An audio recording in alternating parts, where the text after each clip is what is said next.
La tecnología puede sacar lo mejor o lo peor del ser humano. En la superficie o en las profundidades de la red, los ciberdelincuentes acechan en silencio y sin descanso. Te contaré algunos casos y operaciones a manera de historia, donde la línea entre la lógica y el caos era tan delgada como un hilo de código mal escrito. Bienvenidos a Bitácora del Cibercrimen, donde lo que parece fantasía es en realidad un reflejo de la oscura verdad digital.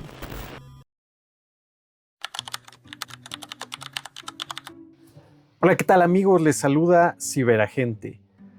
La historia para la bitácora del día de hoy no empezó con una denuncia, no empezó con una víctima que hablara como tal, o que pudiera darse cuenta de lo que estaba en realidad pasando. No empezó con una patrulla fuera de una casa, o algo relacionado a una investigación convencional a la que todo el mundo suele estar habituado. Algo que hubiese sido denunciado en un primer momento. Empezó con algo que a muchos les pareciera aburrido, muchos otros quizá no lo entiendan o incluso desconocen: metadatos. Porque a veces el mal no grita y está siempre presente, dejando algunos rastros pequeños repetidos durante años. Para que el público entienda, los metadatos son datos contenidos entre los datos. Por ejemplo, cuando tomas una fotografía solo ves la parte superficial. Los datos dentro de esa fotografía, o sea, los metadatos, corresponderían a la información no accesible en un primer momento de visibilidad: el pixelaje, el tamaño, el peso, coordenadas, etc. Esta historia comienza en un kinder. No una escuela abandonada, no una escuela en ruinas, una escuela que funcionaba y recibía una cantidad de pequeños muy considerable en la zona. De hecho, era una de las escuelas más populares en aquellos años. Incluso estaba saturada. Niños entrando con mochilas grandes, maestras apuradas, padres dejando a sus hijos con prisa. Y en ese lugar había una pareja que estaba ahí todos los días. De hecho, vivían ahí. Uno era el conserje. Se encargaba básicamente del patio, reparaba las chapas, apoyaba que la infraestructura funcionara y que fuese visiblemente limpia, nada fuera de lo usual. Lo que en sus inicios, en la década de los 2000, era una bodega, pasó a convertirse en una vivienda para 2 personas. Con el paso de los años, se fue adecuando a una casa común dentro de esa escuela, así como muchos casos que conocemos de personal que habita dentro de las instalaciones escolares. Yo lo recuerdo en mi primaria. Esta casa tenía algo en lo particular. Se encontraba al fondo del pasillo, al tope de la pared que dividía todo el respectivo inmueble. Y había una frase que todos repetían sin saber desde cuándo estaba ahí: no vayan para allá. Generación tras generación era advertida para que tuvieran cuidado de no molestar en las cercanías de la vivienda. Jamás había pasado nada, pero nunca está de más. Pensamiento mexicano. Los niños lo decían entre ellos como si fuera una ley. El personal lo repetía por costumbre. Nadie preguntaba por qué, simplemente se trataba de no molestar, porque en las instituciones lo cotidiano se vuelve invisible. Vamos ahora a un segundo escenario, el cómo se comenzó a vincular todo. En este punto varios de los que me siguen seguramente están pensando hacia dónde va este caso, pero atentos. Años después, lejos de esa escuela, en un equipo de análisis de delitos informáticos liderado por alguien de inteligencia, notaron un patrón dentro de una comunidad clandestina internacional. De aquí me contactaron para poder apoyar con mi experiencia en este tipo de casos. La primera línea para la investigación la obtuvo un familiar de uno de los pequeños que, motivado por la curiosidad, se puso a husmear las respectivas redes de la escuela. Solo era una. Y de ahí salió algo muy llamativo. Se encontró con un acceso remoto a un servidor alojado, ahí dentro del kinder. No le prestó mayor importancia, pensando en que era un acceso a documentos, quizá de la dirección, quizá de trámites, etc. Sin embargo, la curiosidad abrió más ese sentimiento de que algo no estaba bien por allí. En una junta escolar de fechas cercanas, un periodo no mayor a quizá 3 meses, desde ese primer acercamiento, se levantaron de inmediato las alertas rojas. La escuela hizo un comunicado de separación del despido de una educadora, minimizando el caso para que no hubiese más atención de la que querían recibir.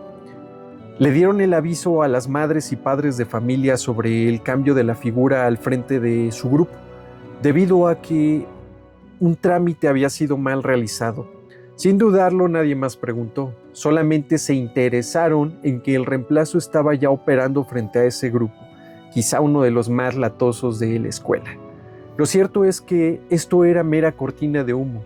El familiar del menor, al enterarse de ello, dudó y sospechó. Cabe destacar que era un amigo adscrito a una de las divisiones de inteligencia, a lo cual en alguna charla salió el tema y como si fuese una mesa de análisis, todo apuntaba a que había algo turbio. Y ese acceso al servidor no debería existir, y el flujo de red visto por él apuntaba a un intercambio de información 24/7. La escuela no contaba con un sitio web, por cierto, como para justificar algo así. Acompañándolo y con algo de ingeniería social, alcanzamos a escuchar una conversación muy llamativa al estilo Radio Pasillo, tocando el tema de la Miss despedida.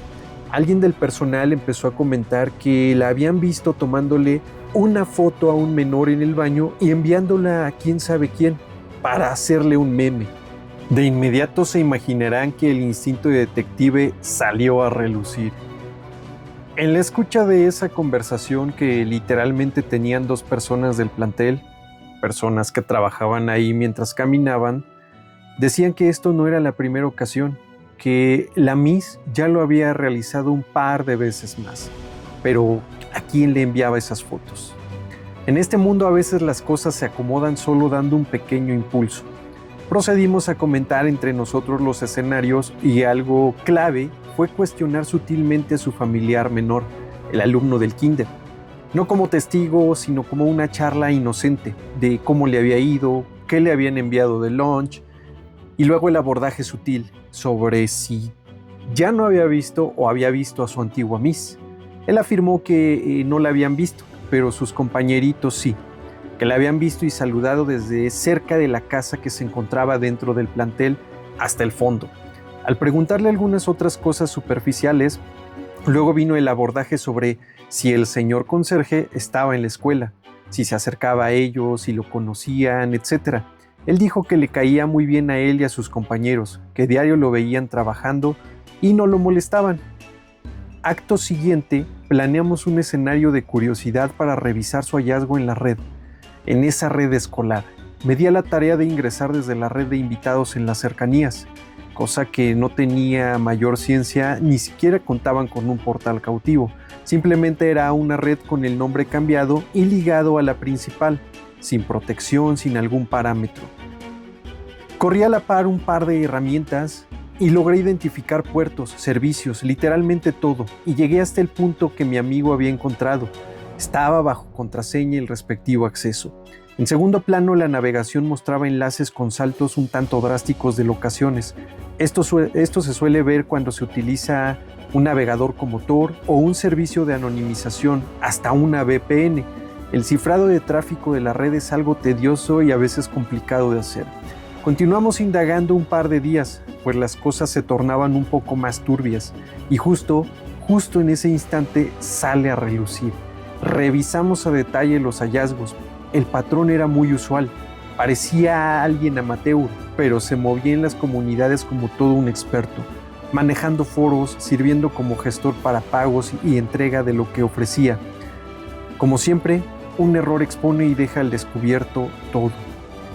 Una madrugada, algunas notas pasaron por ahí, algunos textos y archivos, a manera de comunicaciones, y cada archivo tenía un detalle que parecía menor pero no lo era.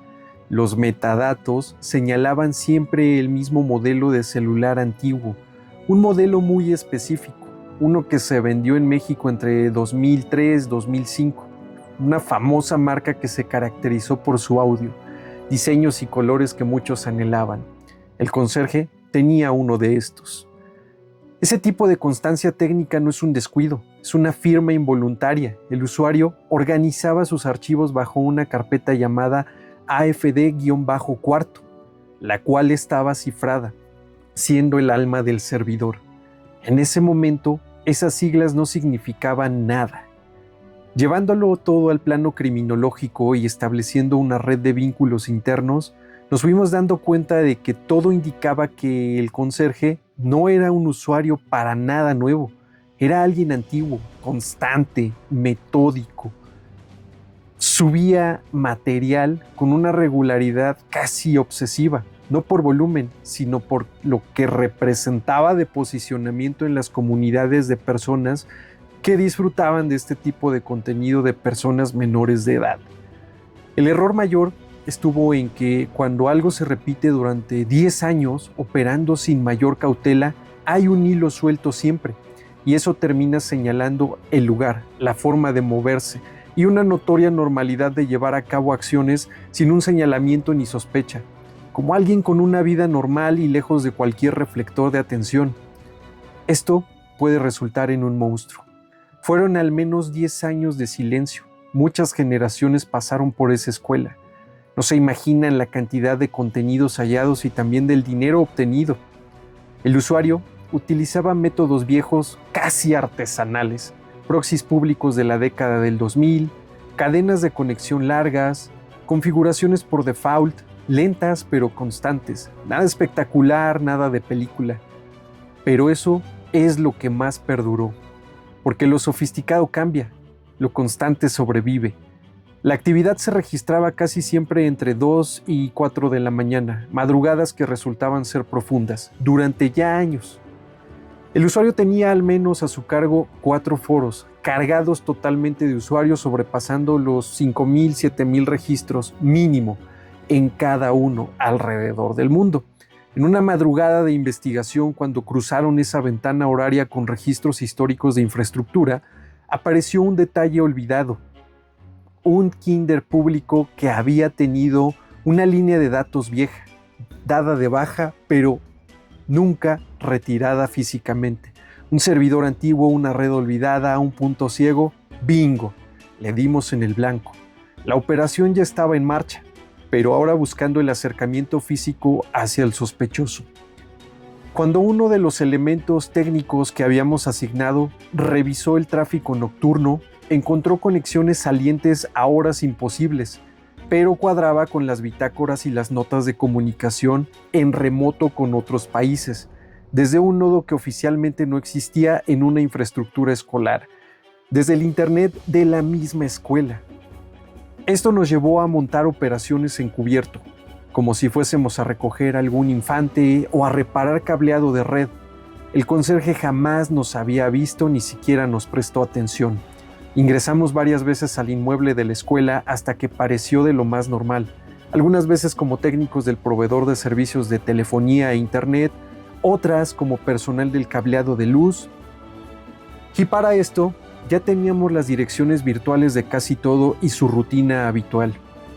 Una tarde, ya con lo que suponíamos más del 80% de todo un expediente armado, uno de nuestros elementos llegó a la dirección a tomar muestras de los cables de conexión.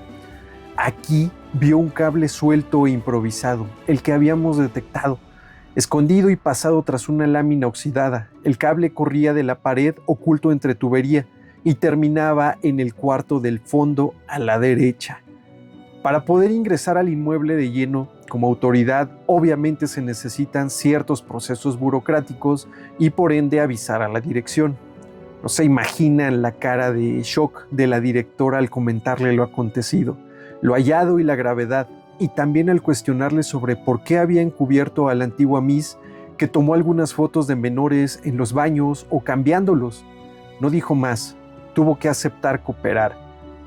Cuando se autoriza la intervención, no se trata de un operativo común, se trata como lo que es, como lo que era, un punto activo que llevaba más de una década conectado a redes criminales internacionales. La entrada se hace de madrugada, para no levantar sospechas entre los menores, entre la gente. No encuentran un lujo, no encuentran pantallas gigantes, encuentran rutina. Una cama, un refrigerador, ropa doblada, herramientas de limpieza, sus insumos laborales y sobre una mesa una computadora vieja, una laptop modificada con partes de distintos años, discos duros etiquetados con códigos, igual con un remarcaje notorio, cuadernos con notas técnicas, listas de horarios, alias, cuentas, diagramas de cómo ocultar el tráfico en épocas donde casi nadie sabía hacerlo. En eso había disciplina, había método, había paciencia y sobre todo no era alguien improvisado. Era alguien que había aprendido a esconderse, cuando Internet aún era lento. Ese hombre vivía a metros de niños y el personal docente. Él dormía ahí, comía ahí, saludaba cada mañana y cada madrugada se conectaba al otro lado del mundo, sin saber en realidad quiénes eran. El análisis forense posterior fue lo que determinó la gravedad del caso al dimensionarlo. No era un consumidor, era un total proveedor, un usuario con una reputación dentro de las comunidades clandestinas muy de renombre, alguien que mantenía un flujo constante, alguien que llevaba años sin llamar la atención y operando. Y su identidad digital estaba ligada a una frase cotidiana. Cuando alguien le preguntaba en la escuela dónde estaba su cuarto, él respondía: por ahí, joven, al fondo a la derecha. Esa frase se convirtió en su alias, AFD, en su firma, en sus siglas, en sus iniciales, en su marca dentro de la red. La carpeta AFD-cuarto dejó de ser un nombre técnico, era su dirección. Lo más perturbador de este caso en realidad no fue la tecnología, fue la normalidad, porque nadie sospecha del que barre, nadie sospecha del que arregla una llave, nadie sospecha del que está ahí todos los días. Y cuando alguien se vuelve parte del paisaje, deja de ser observado. Este hombre no se tenía que esconder, se diluía simplemente. Y esa invisibilidad duró más de 10 años, más de una década. Él no estaba solo. Quien le facilitaba fotos y videos de los menores era su pareja con la que estaba viviendo desde hace más de esa década. El trabajo era perfecto, nadie sospecharía de ella. Los niños y niñas con una normalidad de ser cambiados de ropa para su clase de educación física o su ropa de diario para irse con sus familias, hacían que se entendiera lo habitual que esto representaba. La discreción con la que ella tomaba el contenido, fotos, videos, pasaba desapercibido, hasta que cometió el error de enviar a otra de las maestras esa foto del menor que se había quedado dormido en el baño y le parecía gracioso. Ella era la proveedora principal para que el conserje, con su conocimiento técnico, montara sitios a través de Tor y desde ahí en dominios.onion pudiera hacer el intercambio de estos materiales. Nadie había pensado en esto. Sin tener que violentar a alguno de los infantes de esa década, empezaron a lucrar. A partir de ese hallazgo se abrieron múltiples investigaciones, obviamente de índole nacional e internacional.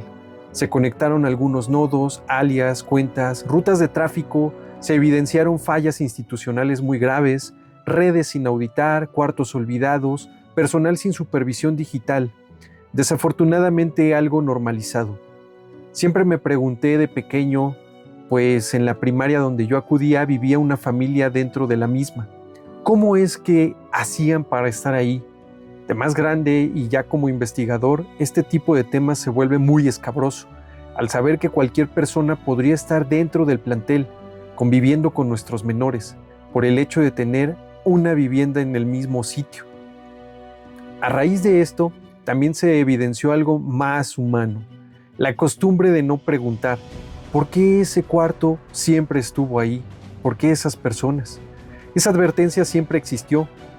Ese par siempre estuvo presente en el día a día de los niños, pero nadie quiso mirar de cerca. Este caso dejó una lección muy incómoda. Los monstruos digitales no siempre se esconden en servidores remotos ni detrás de máscaras en la dark web. A veces viven en la escuela, a veces saludan y sonríen, todos los días. A veces están en un cuarto que todos saben que existe, pero nadie quiere mirar. A veces simplemente están al fondo a la derecha.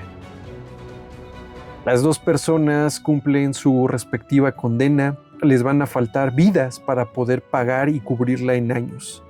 La figura al frente de la escuela recibió sanciones, obviamente de índole administrativo, por la omisión de aviso y fue retirada de su cargo. No puede ejercer. Fue todo un reto avisar a cada uno de los padres y madres de familia que tenían menores ahí y habían aparecido en alguna foto o video. Un reto enorme. La escuela continúa operando posterior a muchas investigaciones y haber sido cerrada, con un nuevo personal, un nuevo giro, etc. Amigos, soy ciberagente y esta fue otra entrada en la bitácora del cibercrimen. Recuerda seguirme en todas mis redes sociales y los episodios completos los vas a poder encontrar en Spotify y también en YouTube. Te recuerdo también que hay términos que las plataformas llegan a censurar. Por ello es que intento que estos episodios no contengan algo que pudiera dar de baja el respectivo contenido y o el video. Esperen muchos casos más, suscríbanse. Ciberagente, cambio y fuera.